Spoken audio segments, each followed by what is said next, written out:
So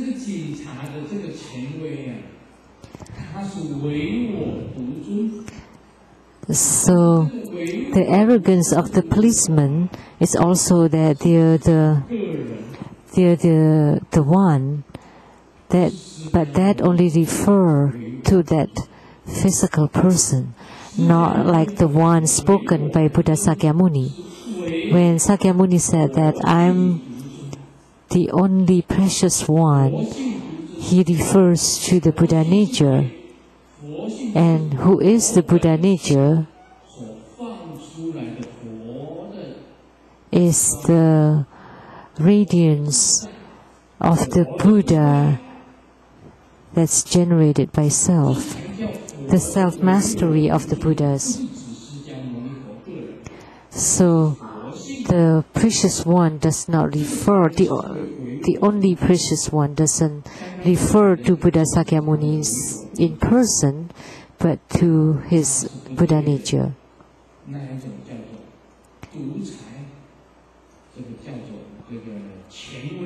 So that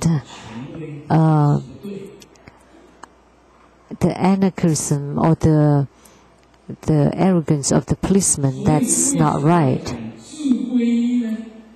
So why should we talk about the self-refuge?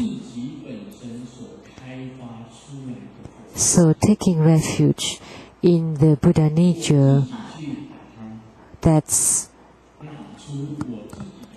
shown or that's realized by your own.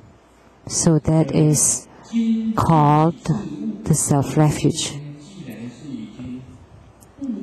So that's called that today, once you awaken, that you already know what is the mind, what is enlightenment, what is Buddha nature. You all know of this.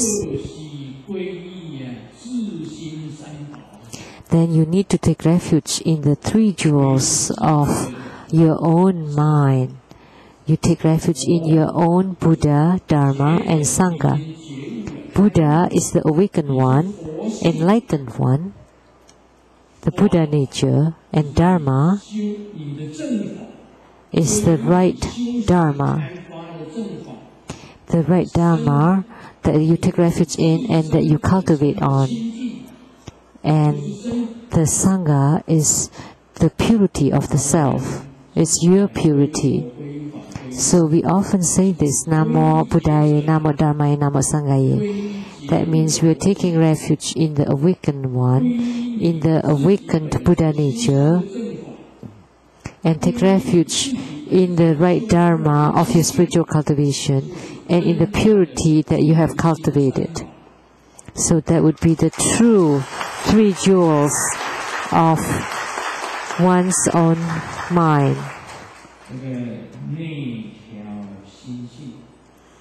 And internally, we need to regulate our own mind and nature. After taking refuge, we want to cultivate and train our own mind. And externally, we should respect others because everyone embodies Buddha nature. Only that they have not developed or have not realized their own Buddha nature. But we have to respect every single sentient beings. So this is taking refuge in oneself or self-refuge. That would be a true refuge.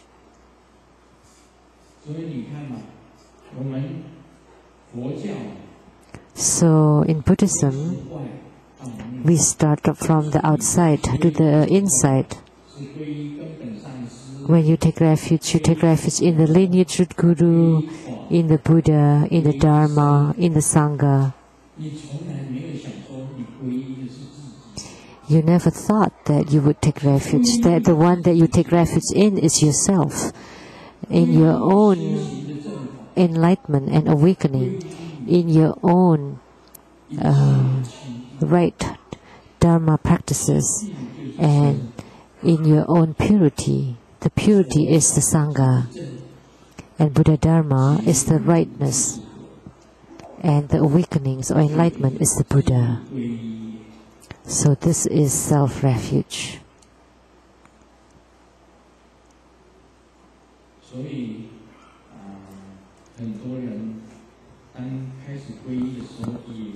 So many people at the start of taking refuge thought that the Buddha images that you can see is the object of your refuge. That's wrong. Yeah.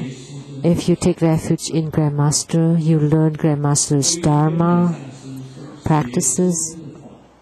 So when you take refuge in the lineage Guru, you take refuge in the Guru's Dharma and in the Guru's Buddha nature.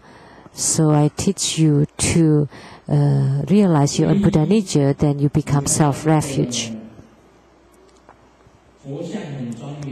So when you see the dignity of the Buddha's images, you take refuge in the Buddha, or the Dharma is very good, the Dharma that Grandmaster transmitted is very good, you take refuge in the Dharma, and you take refuge in the Sangha, you take refuge in the lineage Guru or in the Masters, in Grandmaster or in Masters. And when your Guru taught you the pure Dharma, and eventually you realize your self-nature, then eventually you would know that you realize that you have taken self-refuge. So in going to the Buddha Pure Land, you don't rely on others, you rely on yourself. Attaining Buddhahood, you also rely on yourself. Any attainments, you're on your own, or even reincarnations in the 6 rebirth realms, it's also on your own. Everything, you rely on your own.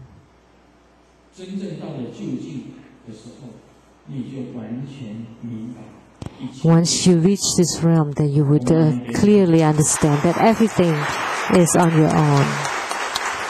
Om Mani Padme Hum.